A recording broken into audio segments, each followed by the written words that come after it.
High বন্ধুরা, আজকেও চলে এলাম কুচে মাছ ধরার জন্য। দাদা বড়শি ঠিক করে নিচ্ছে। দেখা যাক আজকে কুচে মাছ পাওয়া যায় কিনা। আপনারা সঙ্গে থাকুন, দেখতে থাকুন। স্পট ঠিক করে নেওয়া হচ্ছে।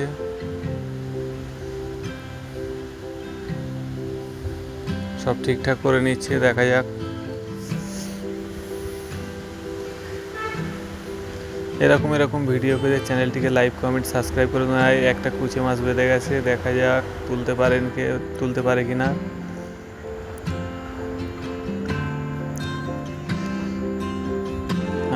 জল লাগাচ্ছে, দেখা যাক। উঠেই গেছে। চলছে, যুদ্ধ চলছে। শেষ পর্যন্ত উঠে গেল। দেখতেই পাচ্ছেন কত বড় কুচে মাছ। 600-700 গ্রাম ওজন হবে।